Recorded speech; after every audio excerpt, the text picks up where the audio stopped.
que são direitos humanos? Eduardo Rabenhorst. Introdução. Uma das características mais marcantes da nossa vida social e política é que estamos sempre a falar sobre direitos. De fato, raros são os dias em que não dizemos ou ouvimos alguém dizer frases do tipo, abre aspas, você não tem direito de fazer isso comigo, fecha aspas. Abre aspas, eu tenho o direito de ser feliz, fecha aspas. Abre aspas, temos o direito de ir e vir livremente, fecha aspas. E assim por diante. Viver em um mundo no qual as pessoas são vistas como detentoras de direito é uma grande conquista, se não vejamos. Durante séculos, milhões de seres humanos, nos mais diversos lugares do mundo, inclusive no nosso país, foram reduzidas à condição de escravos e submetidos aos tratamentos mais cruéis e degradantes que podemos imaginar.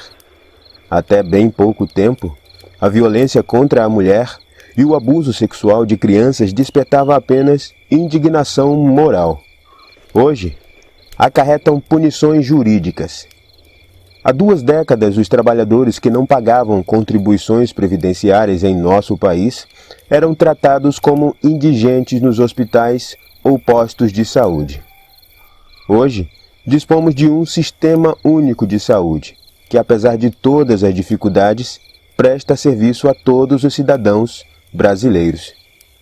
É bem verdade que o mundo continua sendo profundamente perverso e injusto, sobretudo, com relação aos mais vulneráveis. No Brasil, parte significativa da população sofre com falta de emprego, saúde, alimentação, água potável, etc. Mas ao menos, diante deste absurdo, hoje podemos dizer, isso não está direito. E o mais importante, podemos nos dirigir ao Estado como cidadão e exigir que a nossa demanda seja atendida, não a título de favor, mas exatamente porque elas são direitos. Ponto 1. A Revolução dos Direitos. Na sua origem, a palavra direito significa exatamente aquilo que é reto, correto ou justo. Daí a ideia de que um homem honesto é um homem, abre aspas, direito, fecha aspas. Por outro lado, o termo, abre aspas, direito, fecha aspas, se opõe ao que é torto, averso ou injusto. De onde que diante da injustiça sempre podemos dizer, abre aspas, isso não está direito, fecha aspas. No dia 8 de março de 1857, por exemplo, na cidade norte-americana de Nova York, operárias tecelãs fizeram uma greve, ocupando a fábrica de tecido na qual trabalhavam. Reivindicavam melhores condições de trabalho e equiparação de salário com os homens, que ganhavam 3 vezes mais pelo mesmo trabalho. A manifestação foi reprimida com uma brutal violência. As mulheres foram trancadas dentro da fábrica, que foi incendiada. Cerca de 130 tecelãs morreram carbonizadas. O que podemos pensar sobre este ato bárbaro? Falar de direito, portanto, é, em primeiro lugar, falar do desejo e da necessidade que possuímos de viver em um mundo justo. Contudo, direito não são apenas demandas por justiça. Eles são também o reconhecimento de que algo não é devido. Neste sentido, como já dissemos anteriormente, direitos não são favores, súplicas ou gentileza. Se existe um direito, é porque há um débito e uma obrigação correlata. Por conseguinte, não se pede um direito, luta-se por ele. Quando reivindicamos algo que nos é devido, não estamos rogando um favor, mas exigindo que a justiça seja feita e que o nosso direito seja reconhecido. As 130 tecelãs de Nova York não morreram por nada. Se as mulheres possuem atualmente uma série de direitos fundamentais, isso se deve ao sacrifício dessas heroínas e à luta de tantas outras. É bem verdade que as mulheres continuam a ser discriminadas e tratadas com profunda injustiça. Contudo, hoje, elas dispõem de um conjunto de instrumentos e de instituições voltadas para a defesa e promoção da sua dignidade. Poder se ver como sujeito de direito, poder exigir que tais direitos sejam respeitados, poder lutar para ter novos direitos. Eis uma transformação que afetou radicalmente a maneira como nós nos percebemos como pessoas e cidadãos. Uma verdadeira revolução, como bem disse o filósofo canadense Michael Ignatieff. Ponto 2. O que significa, abre aspas, ter um direito, fecha aspas. Se vamos falar sobre direito, é bom que tenhamos uma noção um pouco mais precisa do que significa, abre aspas, ter um direito, fecha aspas. Um direito, de forma muito geral, é uma possibilidade de agir ou o poder de exigir uma conduta dos outros, tanto uma ação quanto uma omissão. Por exemplo, a Constituição Federal, em seu artigo 5º, diz que todo brasileiro tem o direito à liberdade de expressão. Isso significa que temos possibilidade de expressar livremente nossas convicções religiosas, mas também que podemos exigir que os outros, principalmente o Estado ou os membros de outras religiões, não criem obstáculos à nossa liberdade de culto. Observe, por conseguinte, que cada direito corresponde a um dever. Na realidade, quando digo, por exemplo, que, abre aspas, tenho direito à vida, fecha aspas, estou exigindo o direito de não morrer injustamente, o que significa que os outros têm o dever de respeitar a minha vida. Ter um direito, por conseguinte, é ser beneficiário de um dever correlativo por parte das outras pessoas ou do próprio Estado. Para cada classe de direitos existentes, há pessoas ou instituições com deveres correlatos. Se, como diz a Constituição Federal, temos o direito à educação, isso significa que o poder público, governo e prefeituras têm a obrigação de construir escolas e assegurar que o ensino público e gratuito seja oferecido a todas as pessoas. Dizer que existe um dever correspondente a um direito não significa que os direitos possuam necessariamente eficácia, isto é, que eles sempre consigam produzir efeitos concretos na realidade. É possível que eu tenha um direito com um dever correspondente, mas que por alguma razão não seja observado. Se procuro um hospital público e não consigo ser atendido, por exemplo, o Estado está deixando de cumprir seu dever. Por conseguinte, meu direito à saúde não está tendo a devida eficácia. Ora, o que devemos fazer para que os deveres correspondentes aos nossos direitos sejam observados? Para que os direitos não sejam apenas frases escritas em pedaços de papel, mas se convertam em obrigações plenamente realizadas, faz-se necessário a existência de dois grandes instrumentos.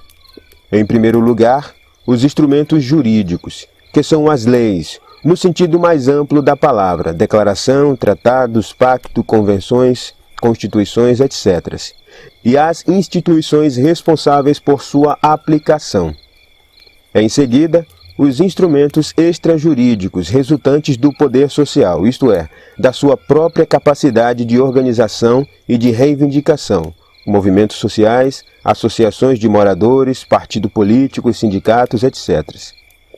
Em suma, os direitos dependem da existência de leis, juízes, advogados e etc. Porém, muito dificilmente, eles serão observados se não tivermos consciência e capacidade de organização para lutar por eles. Ponto 3. De onde vêm os direitos? Direitos, como acabamos de ver, são uma razão para agir ou um poder de exigir dos outros um determinado comportamento. À primeira vista, tal possibilidade decorre das normas jurídicas existentes na sociedade ou dos acordos que firmamos com os outros. Por exemplo, temos o direito à liberdade religiosa porque a Constituição Federal assim estabeleceu em seu artigo 5º. Por outro lado, temos o direito de cobrar o cumprimento de uma promessa feita, simplesmente porque alguém aceitou voluntariamente tal compromisso. Contudo, muitos filósofos acreditam que os direitos guardam relações com a forma como pensamos o que é o ser humano e como devem ser sua relação com os outros seres humanos. Não há outra maneira de pensar sobre tais assuntos, mais ou menos no caso da cultura ocidental, por razões que veremos mais adiante. Predomina a ideia de que os seres humanos são detentores de determinados direitos em razão à sua dignidade, isto é, do valor absoluto que eles possuem. Conforme observou o filósofo alemão Immanuel Kant, podemos avaliar as coisas pelo preço ou pela dignidade. Tudo aquilo que pode ser substituído por algo equivalente tem um preço. Um objeto, um produto, um serviço, tudo isso pode-se receber um preço econômico ou um valor afetivo. Contudo, existe algo que não se pode ser substituído por nada de equivalente e que é a própria vida humana. Cada ser humano é único e irrepetível. Por isso mesmo, ao contrário das coisas, os seres humanos não têm preço ou valor, mas possuem dignidade, isto é, um valor incondicionado e absoluto que ultrapassa todos os valores. Diferentemente das coisas, os seres humanos são pessoas, termo jurídico que designa exatamente o detentor de direito. Por isso mesmo, os seres humanos devem ser sempre tratados com respeito, isto é, com o fim em si mesmo. Cada vez que usamos alguém como coisa, isto é, como instrumento para a obtenção de algo, estamos a violar a sua dignidade e, consequentemente, a desrespeitar seus direitos fundamentais. Ponto 4. Os direitos humanos. O que se convencionou chamar, abre aspas, direitos humanos, fecha aspas, são exatamente os direitos correspondentes à dignidade dos seres humanos. São direitos que possuímos não porque o Estado assim decidiu, através de suas leis, ou porque nós mesmos assim o fizemos por intermédio de nossos acordos. Direitos humanos, por mais pleonástico que assim possa parecer, são direitos que possuímos pelo simples fato de que somos humanos. Assim, é uma ideia profundamente revolucionária, como já dissemos, e muitos sacrifícios foram necessários para que chegássemos até ela. A história da maldade humana é longa e assustadora, e a lista de mortos sempre ultrapassou a casa dos milhões. Milhões de negros africanos capturados, traficados e transformados em escravos por toda a América. Milhões de índios dizimados por guerras e doenças trazidas pelos colonizadores. Milhões de judeus mortos pelos nazistas em campos de concentração. Foi contra essas deploráveis barbáries que construímos o consenso de que os seres humanos devem ser reconhecidos como detentores de direitos inatos, ainda que filosoficamente tal ideia venha a ensejar grandes controvérsias. Por isso mesmo, podemos dizer que os direitos humanos guardam relação com valores e interesses que julgamos ser fundamentais e que não podem ser barganhados por outros valores ou interesses secundários. Daí, porque um jurista norte-americano, Ronald Dworkin, concebe os direitos humanos como, abre aspas, coringas, fecha aspas, isto é, como aquelas cartas do jogo de baralho possuem um valor especial, podendo ganhar para quaisquer outras. Por exemplo, o Estado poderia desejar matar todos os suspeitos de cometerem delitos em nome da redução da criminalidade. Contudo, caso isso viesse a acontecer, poderíamos evocar à nossa defesa a existência de valores mais importantes, tais como a vida e a integridade física dos seres humanos. Na metáfora de um jogo que estaríamos a jogar contra o Estado, tais valores funcionariam como trunfos ou coringas. Obviamente, isso não significa que todos os direitos sejam absolutos, no sentido de que devem ser observados de forma incondicional. Afinal, o direito que tenho à liberdade de expressão não me autoriza a sair por aí ofendendo as outras pessoas, pois estas também têm o direito à honra e à vida privada. Na verdade, todo o direito, precisa ser ponderado, de modo que possamos avaliar seu peso ou importância, bem como a sua compatibilidade com o interesse coletivo. Ponto 5. Sujeitos e objetos de direitos humanos. Quem dispõe de um direito é chamado de sujeito de direito. Por outra parte, matéria ou assunto do qual o direito trata e recebe o nome de objeto de direito. O direito à liberdade religiosa, por exemplo, tem como sujeito os indivíduos ou grupos que desejam expressar uma convicção religiosa. O objeto deste direito, por sua vez, também é chamado de, abre aspas, bem jurídico protegido, fecha aspas. É a própria liberdade em questão. Os sujeitos de direitos podem ser individuais ou coletivos. O direito de votar e ser votado, por exemplo, é um direito individual. Direito de greve, em contrapartida, é um direito coletivo. Com efeito, a história dos direitos humanos podem ser vistas como um processo de expansão dos sujeitos de direitos e dos objetos correspondentes.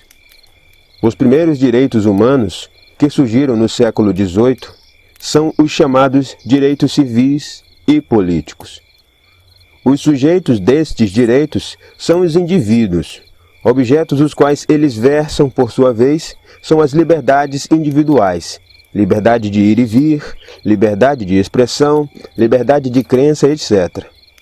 Por isso mesmo, os direitos civis e políticos são também conhecidos como, abre aspas, direitos-liberdade, fecha aspas.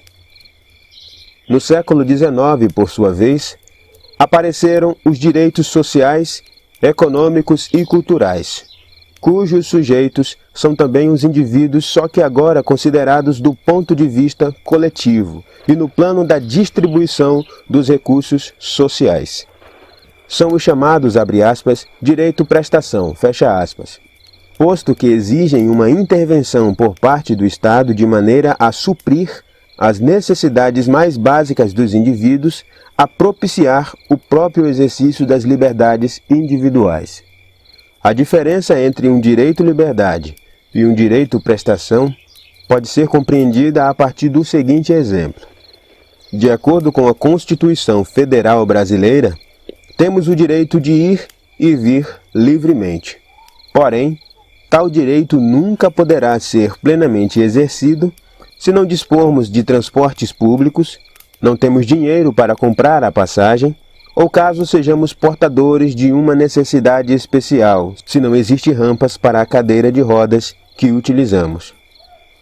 O século XX foi o mais rico do ponto de vista da expressão dos direitos humanos.